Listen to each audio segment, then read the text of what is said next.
अस्सलामुअलैकुम। बयान भी सुने मगर मुफ्ती हनीफ साहब जड़ा मांगरोल बयानात ऑफिशियल यूट्यूब चैनल को सब्सक्राइब करें और बेल आइकन यानी घंटी के बटन को भी दबा दे और हाँ, लाइक शेयर और कमेंट लाजमी कर दे। जज़ाकल्लाह।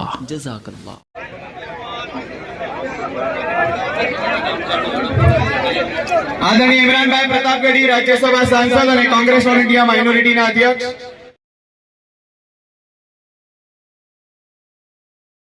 रहीम तबारकल्लज़ी नज़्ज़लल फ़ुरक़ान अला अब्दिही लियकूना लिलआलमीन नज़ीरा व सल्लल्लाहु अला मुहम्मदिल मुस्तफ़ा व अला आलिहिल मुज्तबा व असहाबिहिल मुक़्तदा व सल्लम तस्लीमन कसीरन कसीरा। क़ाल अल्लाहु तबारक व तआला अऊज़ु बिल्लाहि मिनश शैतानिर रजीम बिस्मिल्लाहिर रहमानिर रहीम वअतसिमू बिहब्लिल्लाहि जमीआ व क़ाल तआला इहबता मिन्हा जमीआ अनज़ल आदम बिदजना अर्जिल हिंद सदक़ल्लाहुल अज़ीम व सदक़ रसूलुहुन नबियुल उम्मीयुल करीम। गिरामी कदर वाजिब वाले एहतराम बुजुर्गों, भाइयों, दोस्तों, आज का ये बहुत ही पुरमसरत समा और बहुत ही इत्तेहाद और इत्तिफाक का एक अजीम प्लेटफॉर्म जिस पर हम पूरी कौम जमा हो चुकी है और ये मांगरोल अमन, आस्ती, शांति और सलामती का जबरदस्त गहवारा रहा है। यहाँ दोनों कौमें शाना बशाना खड़ी है। इस मांगरोल शहर की एक पहचान है। यहाँ अमन है, यहाँ शांति है, यहाँ चैन है, यहाँ सुकून है।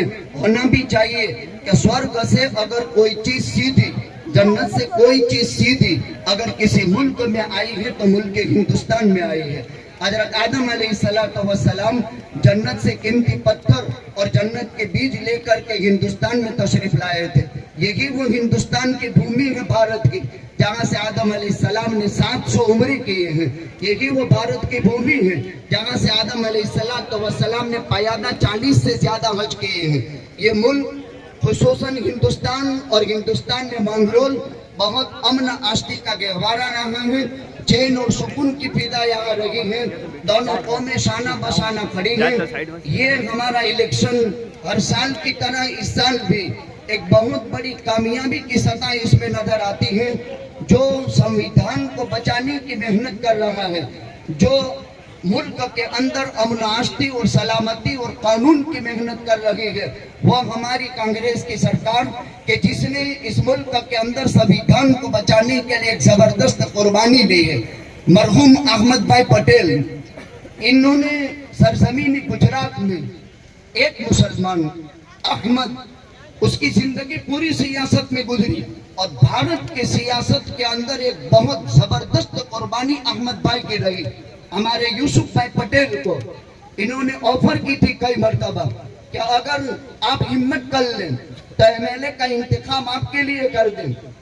जब यूसुफ भाई आज भी हमारे सबके सरपरस्त हैं, तमाम सियासी मसाइल में भी वो हमारे साथ, कल कांग्रेस की मीटिंग के कांग्रेस के ऑफिस के अंदर मकतूपुर झापे वाली जगह के अंदर वो तशरीफ रखते थे।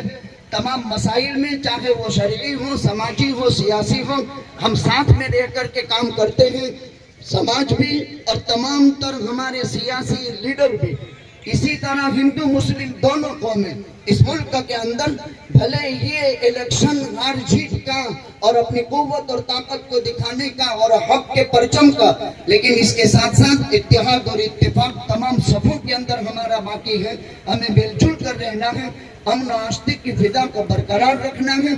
अब ऐसे बड़े बड़े कदावर नेता और ऐसे जबरदस्त कुर्बानी देने वाले, ऐसी लड़त लड़ने वाले नेता मुख्तलिफ मकामात से, मुख्तलिफ जगहों से अल्हम्दुलिल्लाह ताउन कर रहे हैं। अब गुजरात 2 मरतबा उठ रहा है। कांग्रेस पार्टी 2 मरतबा जो है अपने पुरानों के तर्ज के ऊपर एक बहुत बड़ी हिम्मत और जुर्रत और बहादुरी के साथ जो हजरात संविधान के खात्मे की कोशिश करते हैं, उनके मुकाबले में सब कुछ जान की बाजी लेकर के इस मुल्क की अमन आस्ती और इस मुल्क की सलामती और इस मुल्क के अंदर लोकशाही में सुकून इसके बरकरार रखने के लिए एक जवां मर्द नेताओं का एक जबरदस्त काफिला जो है चल रहा है। हम इनके सपोर्ट में रहें, साथ में। मैंने अभी मेरे पास चारों पार्टी के लोग आए थे। मैंने हमारे एमएलए से कहा, बाबू भाई से, आपके काम बताओ, आपने क्या किया? दस्तावेज की इतनी लंबी फाइल पेपरों पर क्या क्या काम किए, काम हो रहा है। सुकून की फिजाओं में लहर रहा है और सुकून की सांसें ले रहे हैं, और जो बाकी है वो भी हमें करना है। और इंशाअल्लाह अज़ीज सियासत की लाइन से जितनी जरूरत की चीजें हैं हम साथ में रहेंगे, इत्तेहाद और इत्तेफाक को बरकरार रखेंगे। हमारे मसाइल का हल इंशाअल्लाह अज़ीज जरूर होता रहेगा। हम आजिज़ाना दरखास्त करते हैं इत्तेहाद और इत्तेफाक के साथ 1 तारीख को हमारे इस इलेक्शन के अंदर हमें बहुत ही बड़ी जो है ऊंची लीड के साथ कामयाबी की सतह को पहुंचना है और हमें वोटिंग करना है। वोट की हैसियत शहादत की है, शहादत का अदा न करना गुनाह है। वोट की हैसियत सिफारिश की है, सिफारिश से अच्छे लोग अगर चुने जाते हैं, जितनी अच्छाइयाँ करता है उसमें हम सब का हिस्सा रहता है। बस हमारे यहाँ और भी अकाबिर हैं। इन्हीं बातों पर इत्तेहाद और इत्तेफाक की फिजा को बरकरार रखें। कांग्रेस में वोट संविधान की हिफाजत के लिए है, मुल्क में अमन व आस्ती के लिए है, मोहब्बत की फिजा को बरकरार रखने के लिए है, नफरत के माहौल को खत्म करने के लिए है, चैन सुकून को बहाल करने के लिए है। अल्लाह सुब्हानहू व तआला चैन सुकून को इस मुल्क का और इस मुल्क की इज्जत को दोबाला फरमाए और इस मुल्क को सैयदना आदम अलैहिस्सलातु वस्सलाम से जो शर्फ हासिल हुआ ताक़त क़यामत ये शर्फ बाकी रहे। अल्लाह सुब्हानहू व तआला तौफीक अता फरमाए। इन्हीं चंद जुमलों के साथ इजाजत चाहते हैं। व आखिरु दावाना अल्हम्दुलिल्लाहि रब्बिल आलमीन। मांगरोल से बहुत शुक्रिया। पहली बार आपके दयारे मोहब्बत में हाजिर हुआ हूँ। यहाँ मौजूद हमारे मौजूदा एमएलए और होने वाले एमएलए बाबू भाई, 19 जमातों के जो सदर यहाँ बैठे हैं। क्योंकि मुझे बहुत जल्दी निकलना है, मैं एक एक करके सबका नाम न लेकर के सीधे ये कह रहा हूँ कि ये तमाम जो मोतबर शख्सियतें हमारे बीच में बैठी हैं, मैं उनका खैर मकदम करता हूँ, उनका इस्तकबाल करता हूँ।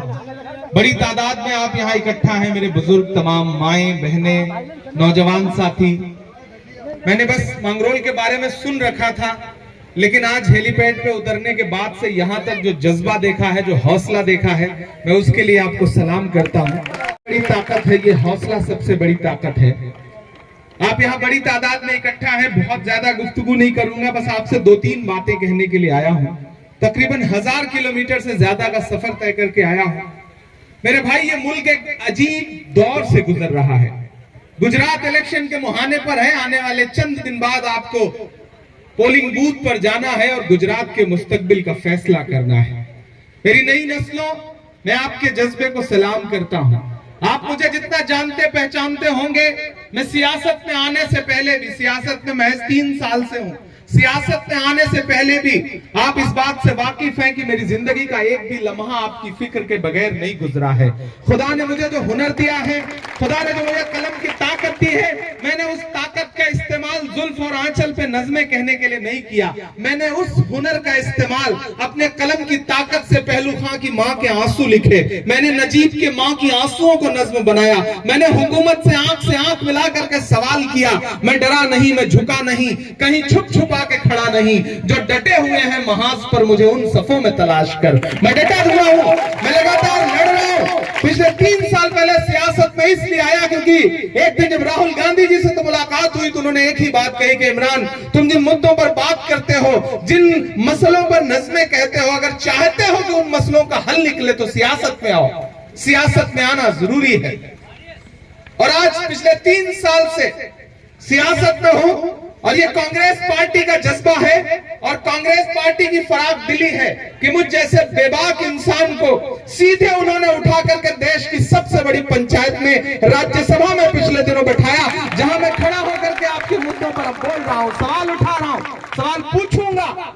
मैं यहाँ खड़ा होकर के बस आपसे इतना कहना चाहता हूँ, यहाँ तमाम बुजुर्ग ऐसे हैं जिनके लिए मैं बेटे की तरह हूँ, तमाम ऐसे नौजवान साथी हैं जिनके लिए बड़ा भाई हूँ, कुछ के लिए छोटे भाई की तरह हूँ, यहाँ बहनें हैं, माएं हैं। मैं सबसे बस एक बात कहना चाहता हूँ कि हमारा जो दुश्मन है वो बहुत शातिर है, वो जो सियासी दुश्मन है वो बहुत शातिर है। वो जानता है कि अकेले जीत पाना बहुत मुश्किल है, क्योंकि पिछली बार सरकार बनते बनते रह गई थी कांग्रेस की गुजरात में। हालत ये हो गई थी कि मोदी जी को सी में अपना प्लेन उतारना पड़ा था, पानी में करतब दिखाने पड़े थे, तब गुजरात में सरकार बन पाई थी, और वो भी बहुत थोड़े अंतर से। तो उन्हें यह पता था कि इस बार गुजरात की आवाम परिवर्तन के मूड में है।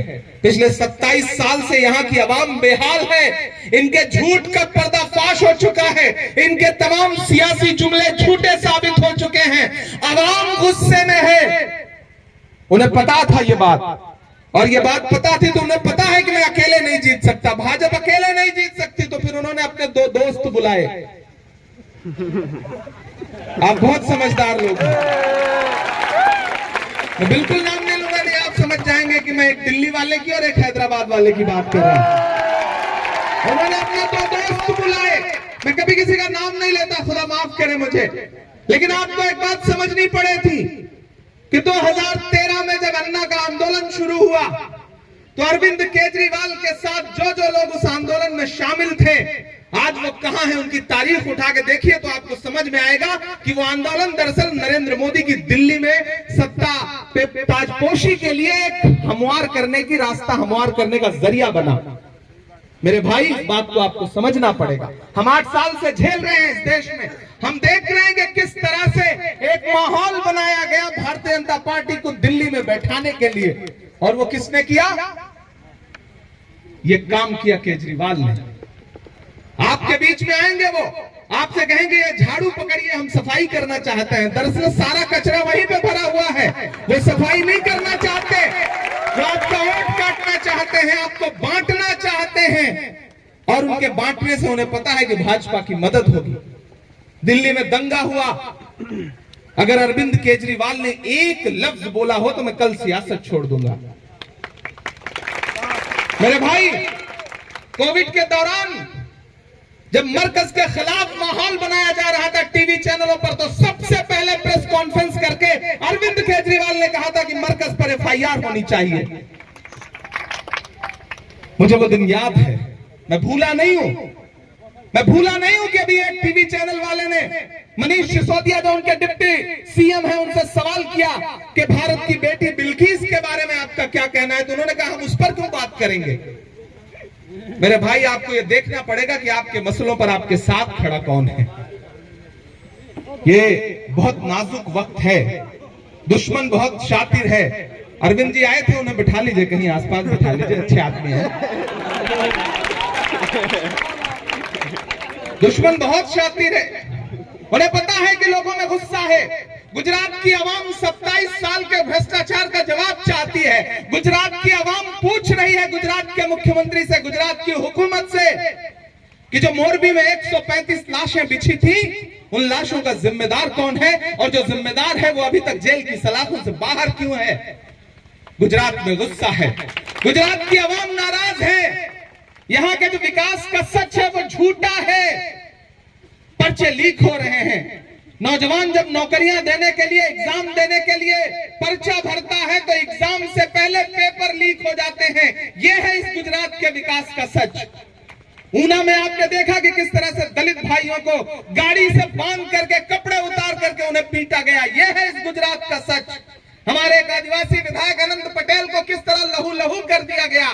यह है इस गुजरात के विकास का सच। और गुजरात के विकास का सच तो यह है कि उधर लाल किले पर खड़े होकर के देश के प्रधानमंत्री नरेंद्र मोदी जी महिला सुरक्षा और महिला सम्मान की बात करते हैं और नारा देते हैं कि बेटी बचाओ बेटी पढ़ाओ।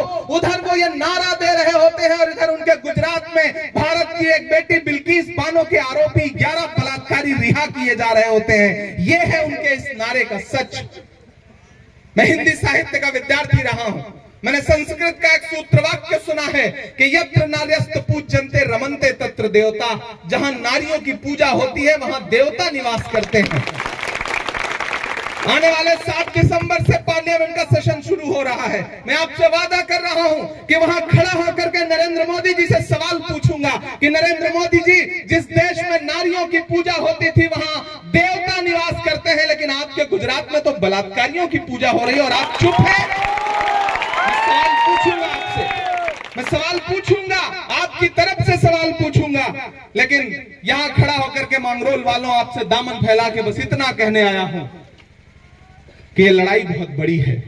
बाबू भाई को आपने 2 बार से मौका दिया है, ये आपकी खिदमत भी कर रहे हैं। कुछ कभी ऐसा हुआ होगा कि छोटी छोटी चीजों पे कोई नाराजगी होगी, कभी फोन ना उठ पाया हो, या कभी किसी मसले पर यहां मौजूद ना रहे हो और आप मौजूदगी चाहते रहे हो और नाराज हो गए हो आप। लेकिन मेरे भाई, जब लड़ाई बड़ी हो तो छोटी छोटी चीजें नजरअंदाज करनी पड़ती है। मैं आपसे बस इतना कह रहा हूं कि जब मकसद बड़ा हो तो छोटी छोटी आपस की चीजों को नजरअंदाज करना पड़ता है। खुदा के लिए, अपने छोटे मफाद के लिए किसी बड़े सौदा मत कर लीजिएगा, किसी बड़े मसले का सौदा मत कर लीजिएगा। ये जो लोग आए हैं वो जज्बाती बातें तो करेंगे, लेकिन इनका सच यही है कि सरे मिंबर वो ख्वाबों के महल तामीर करते हैं, इलाजे गम नहीं करते, फकत तकरीर करते हैं। मेरे भाई, उनका सच यही है। मैं देख के आया हूं उत्तर प्रदेश में, मैं देख के आया हूं बिहार में। अभी बिहार में एक बाई इलेक्शन हुआ गोपालगंज में, आप सब पढ़े लिखे लोग हैं, सोशल मीडिया पे उठा के देख लीजिएगा। वहां पे आरजेडी, कांग्रेस और नीतीश कुमार के जो गठबंधन का प्रत्याशी था, वो जानते हो कितना वोट से हारा? 1700 वोट से। और एमआईएम के कैंडिडेट ने वोट कितना काटा? 12,000। बस आपको समझना पड़ेगा कि मेरे भाई, जहां से वो आते हैं वहां 8 सीट पे चुनाव लड़ते हैं। जहां तेलंगाना में पैदाइश है, जहां पे सारी सियासत है, वहां सिर्फ 8 सीट पे चुनाव लड़ते हैं। लेकिन जब यूपी आएंगे तो 100 सीट पे लड़ेंगे, बिहार जाएंगे तो कहेंगे हम इतनी सीट पे लड़ रहे हैं, गुजरात आएंगे तो बताएंगे कि मैं आपको इंसाफ दिलाने आया हूं। मेरे भाई, मैं किसी पे पर्सनल तनकीद नहीं करता हूं, बस मैं इतना कहना चाहता हूं कि आपके बहुत सारे मसलों के हल उस दिन निकलेंगे जिस दिन हुकूमत बदलेगी। वरना 1 विधायक 2 विधायक जितवाने के बाद मोटरसाइकिल नहीं छुड़वा पाते थाने से लोग। मैं जानता हूं, जज्बाती तकरीरें अपनी जगह हैं, और गुजरात इस बार बदलाव के मुहाने पर खड़ा है। गुजरात बदलने जा रहा है। ये TV, Bharatiya Janata party TV चैनलों में चुनाव जीत रही है, बस जमीन पर कांग्रेस चुनाव जीत रही है। सीधी लड़ाई कांग्रेस वर्सेस भाजपा है। इस बीच में अगर 1 वोट भी आपने कहीं इधर उधर दिया तो आप ये समझ लीजिएगा कि आप भाजपा को फायदा पहुंचा रहे हैं। और मुझे पूरा यकीन है कि आप जिंदा दिल लोग हैं, आप हौसले वाले लोग हैं, आप भारतीय जनता पार्टी को फायदा पहुंचाने का तो सोचेंगे भी नहीं। मैं तो आपका जज्बा देख करके बहुत खुश हूं। मैं तो आकर के इस स्टेज पर इतने तमाम उलेमाओं को देख करके, तमाम तलबा को देख करके, तमाम जिम्मेदारान को देख करके मुझे महसूस हुआ कि मैं बड़ी शानदार जगह और बड़ी जिंदा दिल जगह आया हूं। हम आतिशे सोजा में भी हक बात कहेंगे, हम आतिशे सोजा में भी हक बात कहेंगे, कुंदन की तरह दहर में ताबिंदा रहेंगे। तारीख बताती है कि हर दौरे सितम में हम जिंदा थे, हम जिंदा हैं, हम जिंदा रहेंगे। मेरे भाई, आपके इस हौसले को सलाम, लेकिन इस हौसले के साथ समझदारी से काम लेना है, क्योंकि समझदारी सियासत में बहुत जरूरी है। मुल्क में 2 तरह की लड़ाई है। एक तरफ वो लोग खड़े हैं जो ये कहते हैं कि मुल्क उनकी तानाशाही से चलेगा, मुल्क जमहूरियत से नहीं चलेगा, उनकी सोच से चलेगा, जैसा वो चाहते हैं वैसा चलेगा। लेकिन एक तरफ वो लोग खड़े हैं जो ये कह रहे हैं कि मुल्क डॉक्टर बाबा साहब भीमराव अंबेडकर के लिखे हुए आईन से चलेगा, मुल्क जमहूरियत से चलेगा, मुल्क महात्मा गांधी की सोच से चलेगा, मौलाना आजाद के ख्वाबों से चलेगा, पंडित जवाहरलाल नेहरू जी के विचारों से चलेगा। मुल्क किसी तानाशाही से नहीं चलेगा। और आपको जान के हैरत होगी कि जो नफरत का माहौल बनाया गया है, इसके खिलाफ पूरे मुल्क में एक शख्स है जो आरएसएस की राजनीति के खिलाफ सीना ठोक के खड़ा है और कह रहा है कि हम आरएसएस की राजनीति के खिलाफ खड़े हैं। और वो सिर्फ खड़ा नहीं है, सिर्फ जुमले नहीं बोल रहा है, सिर्फ तकरीरें नहीं कर रहा है, वो कन्याकुमारी से कश्मीर तक के लिए पैदल निकला है, जिसका नाम राहुल गांधी है। रोज 25 किलोमीटर चल रहा है। वो ये कह रहा है कि भारत जोड़ो, नफरत छोड़ो। पूरी भाजपा बौखला गई है, तिलमिला गए हैं, राहुल गांधी की टी शर्ट के रेट पता कर रहे हैं। मैं उनके साथ चल रहा हूं कन्याकुमारी से, इलेक्शन के लिए यात्रा छोड़ करके यहां पे आया हूं। मैंने शुरू में ही आपसे कहा ना कि मैं घर नहीं बैठा हूं, मैं चाहता हूं कि बुनियादी तब्दीली आए। ये जो कयादत कयादत कयादत का नारा लगाने वाले आए हैं ना, डॉक्टर राहत इंदौरी का एक शेर है कि जागते रहने की आवाज लगाने वाला लूटने वालों को होशियार भी कर सकता है। याद रखिएगा इस बात को। तो मैं आपसे नई नस्लों बस इतना कह रहा हूं, ठीक है, खूब तकरीरें सुन ली होगी, खूब जुमले सुन लिए होंगे, खूब नारे लगा लिए होंगे, लेकिन सियासत बहुत समझदारी का खेल है। लोग मुझसे कहते हैं कि इमरान साहब आप यात्रा में राहुल के साथ चल रहे हैं, आप क्या कहेंगे? तो मैं उनसे एक ही बात कहता हूं कि अगर मैं महात्मा गांधी के दौर में पैदा हुआ होता तो मैं अंग्रेजों के खिलाफ उनके साथ पैदल चल रहा होता। लेकिन आज मेरी खुशनसीबी है कि मैं इस दौर में पैदा हुआ हूं, मैं राहुल गांधी के दौर में पैदा हुआ हूं, मैं इस दौर के गांधी के दौर में पैदा हुआ हूं। तो मैं अपने पैर के छालों की परवाह किए बगैर उनके साथ चल रहा हूं, क्योंकि मेरा मकसद है मुल्क से नफरत खत्म हो। और यहाँ जो भाईचारा मैंने देखा है मांगरोल में, मैं उसके लिए सलाम करता हूँ। ये बड़ा खूबसूरत शहर है, मैंने सुन रखा है। आप तमाम ऐसे लोग हैं जो मछुआरे समाज से हैं, खारवा समाज से हैं। आप जाते हैं समंदर में, समंदर से आपकी दोस्ती है और समंदरों से मोती निकाल के लाते हैं, मछली निकाल के लाते हैं। आप अपनी मेहनत से रोजगार कमाते हैं। मैं जानता हूं यहाँ नारियल की खेती करने वाले लोग हैं, लेकिन आप मुझे बताइए कि भाजपा की सरकार ने पिछले 27 साल में आपके लिए क्या किया है? कुछ नहीं किया। आपकी खेती के लिए ऐसा कुछ नहीं करेंगे कि ताकि आपकी खेती में आपकी कमाई अच्छी हो सके। आपके लिए मछली उद्योग के लिए ऐसा कुछ नहीं करेंगे कि मछली पकड़ने वाले लोगों को कोई फायदा मिल सके। यहाँ तो हालत यह है गुजरात में कि हिलाने से पुल टूट जाता है। 135 लाशें बिछी हैं और टीवी चैनलों पे माहौल बनाया जा रहा है कि लड़के पुल हिला रहे थे इसलिए टूट गया। यह है गुजरात के विकास का सच। यहाँ से ट्रेन चलती है और भैंस से लड़ती है तो भैंस नहीं मरती, ट्रेन का इंजन टूट जाता है। यह है गुजरात के विकास का सच। यहाँ भाजपा की सरकार सड़क बनवाती है तो आप सड़क के उद्घाटन में नारियल फोड़ो तो नारियल नहीं फूटता, सड़क टूट जाती है। यह है गुजरात के विकास का सच। तो इस सच को नकारो। एक एक बूंद से घड़ा भरता है। बस मैं एक बहुत तमाम जिम्मेदार यहाँ बैठे हैं, मैं अपने बड़ों से बस एक बात कह रहा हूं, मेरी इस बात को ज़हन नशीन करिएगा कि जब जंगल में आग लगती है तो न तो वो बरगद बचता है जो हवा को आंधी में तब्दील करता है, और न वो बांस बचता है जिसकी आपस की रगड़ से चिंगारी पैदा होती है। इसे दिल में बिठा के रखिएगा कि जब जंगल में आग लगती है तो न तो वो बरगद बचता है जो हवा को आंधी में तब्दील करता है, और न वो बांस बचता है जलने से जिसकी आपस की रगड़ से चिंगारी पैदा होती है। तो इस आपस की रगड़ से चिंगारी मत पैदा होने दीजिएगा। फूटिएगा मत, बिखरिएगा मत, सुनिए सबकी, लेकिन करिए आखिर में वही, क्योंकि मकसद बड़ा है, लड़ाई बड़ी है। जो सामने है उनके मंसूबे बहुत बुरे हैं, उनकी प्लानिंग बहुत लंबी है, और वो उस प्लानिंग में हमारे आपके अपनों का भी इस्तेमाल कर रहे हैं। लेकिन मुझे अफसोस है कि हमारे आपके अपने इस बात को समझ नहीं पा रहे।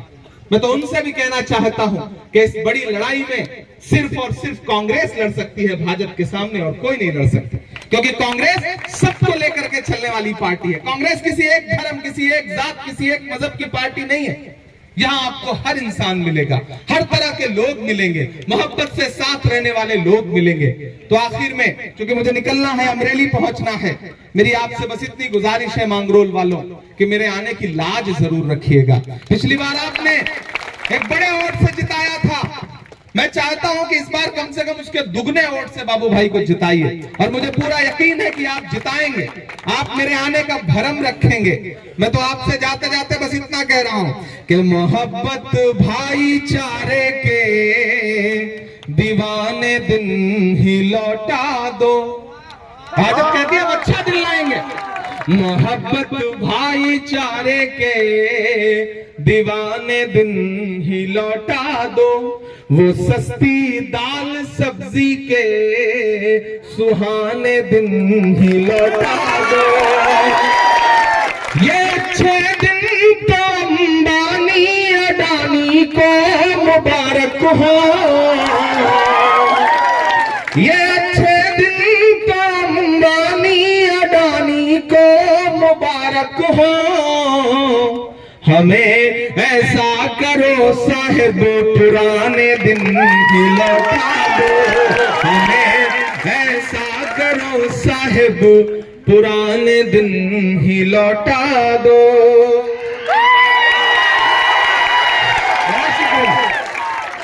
कि आसमां जलती जमीन पर नहीं आने वाला, आसमां जलती जलती जमीन पर नहीं आने वाला, आसमां जलती जमीन पर नहीं आने वाला, आसमां जल। बाद में पहन लूंगा मैं, बाद में पहन लूंगा, वक्त बहुत कम है, मुझे सलाह लेने टीचर। ये जो सुबह से इंतजार करें, मैं भी पहनते हुए निकल जाऊंगा। अब तो मैं चाह रहा हूं कि बस जीत की माला पहने बाबू भाई, तब मैं समझूंगा कि मैंने असली वाली माला पहनी है। आसमां जलती जमीन पर नहीं आने वाला, अब कोई और पैगंबर नहीं आने वाला, अब कोई और पैगंबर नहीं आने वाला। अपने काबे की हिफाजत तुम्हें खुद करनी है, अपने काबे की हिफाजत तुम्हें खुद करनी है, फिर अबाबिलों का लश्कर नहीं आने वाला। बिस्मिल्लाहिर्रहमानिर्रहीम। 1-2 मिनट के लिए मैं आपके दरमियान में हाइल हुआ हूँ। अफसोस के साथ भी ये बात कहनी पड़ती है कि हम हर वक्त ये कोशिश कर रहे हैं, इत्तिहाद और इत्तिफाक का सबक हमें दिया गया है। 1-2 शेयर करके मैं अपनी बात को खत्म ही कर देता हूं। अगर मुत्तहिद हो बदल सकते हो निज़ाम आलम को, अगर मुत्तहिद हो बदल सकते हो निज़ाम आलम को, अगर मुंतशिर हो तो शोर क्यों मचाते हो। एक हो जाओ बन सकते हो खुर्शीने मुबीन, एक हो जाओ बन सकते हो खुर्शीने मुबीन, वरना इन बिखरे तारों से क्या बात बनेगी। बुजुर्गों, किसी की बातों में ना आते हुए आज के स्टेज के ऊपर आप मांगरोल की इन बड़ी हस्तियों को भी देख रहे हैं और जिसका इंतजार आप कर रहे हैं वो आपके सामने मौजूद ही हैं, जिनके मशवरे से आप चल रहे हैं। आप बस अगर बात समझ में ना आवे पूछते रहें, हिम्मत से काम लेते रहें। जमहूरी मुल्क हैं, सर गिने जाते हैं, सर के हिसाब से हुकूमतें कायम होती है। कहीं हमारी एक वोटिंग, एक मत भी गलत जगह के ऊपर नहीं जाना चाहिए। याद रखिए बुजुर्गों, एक वोट एक सीट को खतरे में डाल सकता है, एक वोट पूरे मुल्क की हुकूमत के खतरे के अंदर डाल सकती है। मामूली ना समझे, बहुत बड़ा कीमती वोट है। इसकी कीमत को समझकर 1 तारीख को जो मतदान तारीख है 100% जाकर जिसको मत देना है वो बाबू भाई वाजा कांग्रेस पार्टी के नेता हमारी इस सीट के ऊपर कायम है। अल्हम्दुलिल्लाह पिछले 2 मरतबा जीत भी हुई है। सीधे साधे आदमी है बुजुर्गों। आजकल लोगों के अंदर जो मक्कारियां ज्यादा करते हैं, जो अपनी बातें बनाकर बयान करते हैं, इनकी बातों में लोग ज्यादा आते हैं। सीधे साधे लोग सीधे साधे काम करते हुए चले जाते हैं, गुमनाम रहते हैं। इसलिए मेरी मुअद्दबाना गुजारिश है आप तमाम हजरात को कि 1 तारीख को कांग्रेस के इस बाबू भाई वाजा के अंदर, पंजा के अंदर वोट करके आप ज्यादा से ज्यादा वोटिंग के साथ इनको आप जीत दिलाएं। बस इसी के ऊपर मैं अपनी बात को खत्म करता हूं। बिस्मिल्लाहिर्रहमानिर्रहीम। क़ाला नबी सल्लल्लाहु अलैहि वसल्लम मन कान युमिनु बिल्लाहि वल यौमिल आखिर फल्युकरिम जारहु। फ़क़ाला नबी सल्लल्लाहु अलैहि वसल्लम मन कान युमिनु बिल्लाहि वल यौमिल आखिर फला युज़ी जारहु। फ़क़ाला नबी सल्लल्लाहु अलैहि वसल्लम अल खल्क़ अयालुल्लाह औ कमा क़ाला अलैहि सलातु वस्सलाम। 3 हदीसें मैंने पढ़ी है। प्रॉफेट मोहम्मद सल्लल्लाहु अलैहि वसल्लम का इरशाद है, फरमाया, ये इसलिए मैं आप हज़रात को सुना रहा हूँ कि ये हमारे यहाँ गुस्सा है और जज्बातियत है और इश्तियाल है और आप जो कह लीजिए बहुत सारा ऐसा कुछ है जिसकी वजह से नौजवानों के अंदर गुस्सा है। लेकिन गुस्से को आप सल्लल्लाहु अलैहि वसल्लम ने, हमारे नबी सल्लल्लाहु अलैहि वसल्लम ने मना फरमाया है। एक सहाबी ने फरमाया कि या रसूलुल्लाह सल्लल्लाहु अलैहि वसल्लम, प्रॉफिट से फरमाया कि आप मुझे नसीहत की दीजिए, कोई अच्छा वचन दीजिए। तो उन्होंने फरमाया कि ला तग़ज़ब, आप गुस्सा न किया करें। फिर फरमाए कि मुझे कोई वचन दे दीजिए, फरमाया ला तग़ज़ब, आप गुस्सा न किया कीजिए। फिर फरमाया क्या ए मोहम्मद सल्लल्लाहु अलैहि वसल्लम आप मुझे कोई नसीहत कर दीजिए, तो फरमाया कि ला तग़ज़ब, गुस्सा मत कीजिए। गुस्से का अंजाम अच्छा नहीं होता है, नहीं होता है। यह हदीस भी है कि गुस्सा जो है वो शैतान की तरफ से होता है। शैतान आपको पता है आग से बना है, और आग का मामला पता है कि वो जला करके भस्म कर देती है और राख कर देती है। तो अगर गुस्से की वजह से अगर आप कोई फैसला कर रहे हैं और इश्तियाल अंगेजी कर रहे हैं तो आप उसका अंजाम अच्छी तरह समझ लीजिए। बहरहाल हम इस मुल्क में रहते हैं और हमारे दरमियान में बहुत सारी बिरादरियां रहती है। कोई कोड़ी समाज से है, कोई रबारी समाज से है, कोई वर्कर समाज से है, कोई हरिजन समाज से है, दलित हैं, मुसलमान है, उसमें भी हजारों बिरादरियां हैं। आप अच्छी तरह जानते हैं, बखूबी वाकिफ हैं। तो हमारे दरमियान रहते हैं। इस हिसाब से अल्लाह के नबी सल्लल्लाहु अलैहि वसल्लम ने फरमाया कि मन कान युमिनु बिल्लाहि वल यौमिल आखिर फल्युकरिम जारहु, जो अल्लाह उसके रसूल पर ईमान रखता हो तो उसको चाहिए कि वो अपने पड़ोसी के साथ इकराम का मामला करे, चाहे वो रबारी हो, चाहे वो हरिजन हो, चाहे वो हिंदू हो।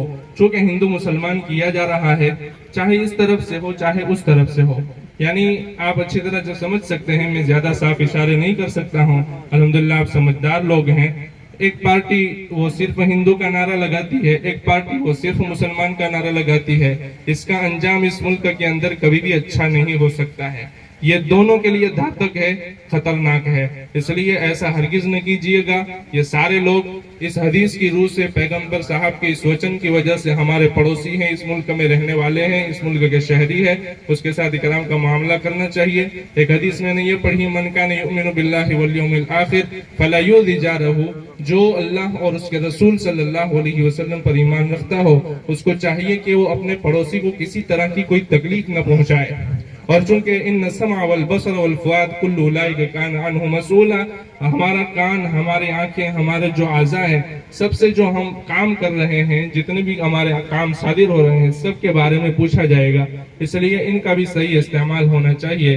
बाकी रही वोट की बात, तो आप इसकी अहमियत को अच्छी तरह समझते हैं। ये दिन वोटिंग का ये बहुत अहम दिन है, लोकशाही को बचाने का दिन है, और नफरतों को खत्म करने का दिन है, और मोहब्बतों को पैदा करने का दिन है, और बुरे लोगों को कुर्सियों से उतार कर अच्छे लोगों को कुर्सियों पर बिठाने का दिन है।